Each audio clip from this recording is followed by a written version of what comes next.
E20 को लेकर जो बहस अब तक सड़क पर थी, सोशल मीडिया पर थी और संसद में थी, अब वो सरकार के अंदर तक पहुंचती दिखाई दे रही है। क्योंकि सरकार एक तरफ लगातार कह रही है कि E20 पेट्रोल सही है, इससे देश का कच्चे तेल का आयात कम होगा, प्रदूषण कम होगा और देश को पेट्रोल के लिए दूसरे देशों पर कम निर्भर रहना पड़ेगा। लेकिन अब सरकार के ही चीफ इकोनॉमिक एडवाइजर यानी मुख्य आर्थिक सलाहकार वी अनंथा नागेश्वरन ने पुराने वाहनों के लिए E20 वापस लाने की बात कही है। जब सरकार कह रही है कि E20 ही आगे का रास्ता है, तो सरकार के सबसे बड़े आर्थिक सलाहकार पुराने वाहनों के लिए E10 वापस क्यों चाहते हैं? और इस पूरी कहानी में नितिन गडकरी का नाम सबसे ज्यादा महत्वपूर्ण क्यों हो जाता है? क्योंकि गडकरी लंबे समय से E20 का बचाव करते रहे हैं। जुलाई में उन्होंने साफ कहा था कि E20 से माइलेज पर थोड़ा असर पड़ सकता है। इसकी वजह भी उन्होंने बताई थी। पेट्रोल के मुकाबले इथेनॉल में एनर्जी कम होती है, इसलिए माइलेज में कुछ कमी आना स्वाभाविक है। लेकिन गडकरी ने E20 से इंजन खराब होने की बात को खारिज कर दिया था। उन्होंने यहां तक कहा था कि E20 से अगर किसी गाड़ी को नुकसान हुआ है तो एक गाड़ी मेरे सामने लाकर दिखाइए। यानी गडकरी का संदेश बिल्कुल साफ था। E20 को लेकर जो डर फैलाया जा रहा है वो बढ़ा चढ़ाकर बताया जा रहा है। E20 को लेकर सरकार को पीछे हटने की जरूरत नहीं है। लेकिन अब चीफ इकोनॉमिक एडवाइजर की बात सामने आने के बाद बहस का रुख बदल गया है। 17 अगस्त को द इंडियन एक्सप्रेस में लिखे एक लेख में chief economic adviser V Anantha Nageswaran ने पुराने वाहनों के लिए E20 के साथ साथ E10 पेट्रोल वापस उपलब्ध कराने की सलाह दी।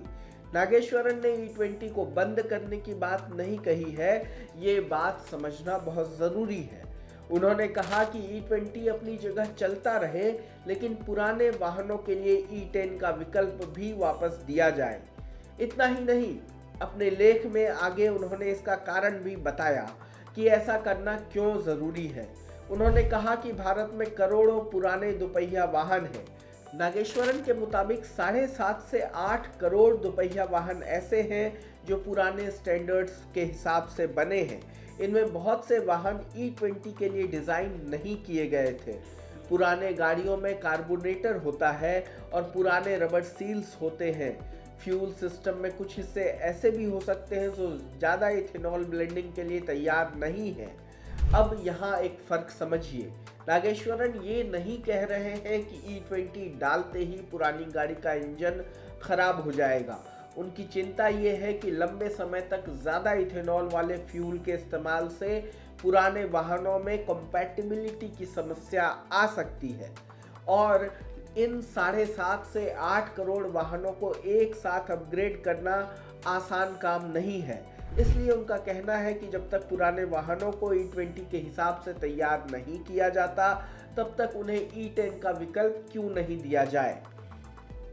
और यहीं पर सरकार की अपनी नीति से फर्क साफ दिखाई देता है। सरकार का कहना है कि पेट्रोल पंपों पर अलग अलग ब्लेंड्स रखने से सप्लाई चेन और लॉजिस्टिक्स की समस्या बढ़ेगी।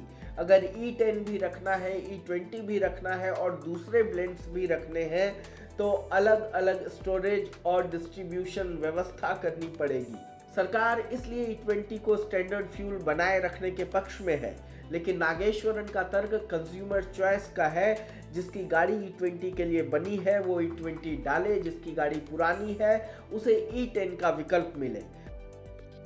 अब सवाल ये है कि क्या ये सरकार E20 पॉलिसी में बड़ा बदलाव लाने का संकेत है?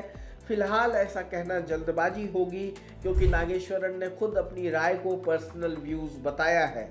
सरकार ने अभी E10 वापस लाने का कोई फैसला नहीं किया है, लेकिन राजनीतिक और पॉलिसी के लिहाज से ये बयान महत्वपूर्ण है, क्योंकि E20 को लेकर सरकार का बचाव करने वाले नितिन गडकरी सबसे मुखर रहे हैं। और अब सरकार के चीफ इकोनॉमिक एडवाइजर यह कह रहे हैं कि पुराने वाहनों के लिए E10 वापस लाने पर विचार होना चाहिए। यानी गडकरी की E20 वाली लाइन को कम से कम एक बड़ा पॉलिसी सवाल जरूर मिल गया है। लेकिन कहानी सिर्फ E10 और E20 तक सीमित नहीं है।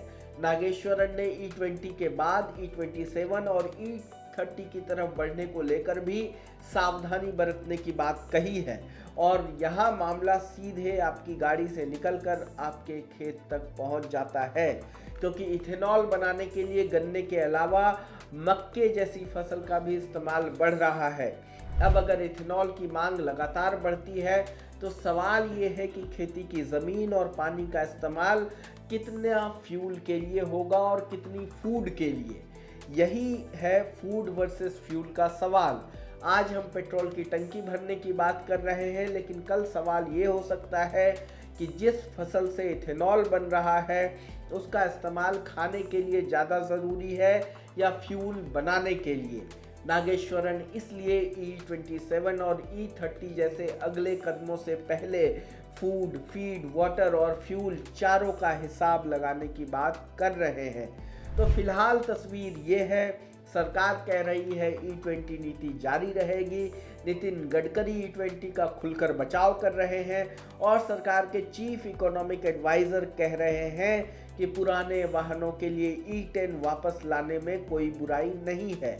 यानी E20 पर बहस अब सिर्फ ये तक नहीं रह गई है कि आपकी गाड़ी कितना माइलेज देती है। अब सवाल ये है कि भारत की इथेनॉल पॉलिसी आगे जाएगी तो किस कीमत पर, पेट्रोल की कीमत पर, गाड़ियों की कंपैटिबिलिटी पर, खेती और पानी पर, या फिर इस सब का कोई ऐसा रास्ता निकलेगा जिसमें नई गाड़ियां E20 चलाए और पुरानी गाड़ियों को E10 का विकल्प मिले। फिलहाल E20 की कहानी में सबसे बड़ा सवाल यही है।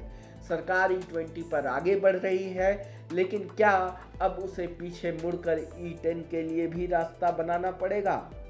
इस पूरे मामले पर आपकी क्या राय है? हमें अपनी बात कमेंट बॉक्स में लिखें। देश दुनिया की तमाम खबरों को देखने के लिए जुड़े रहें लोकमत हिंदी के साथ। धन्यवाद।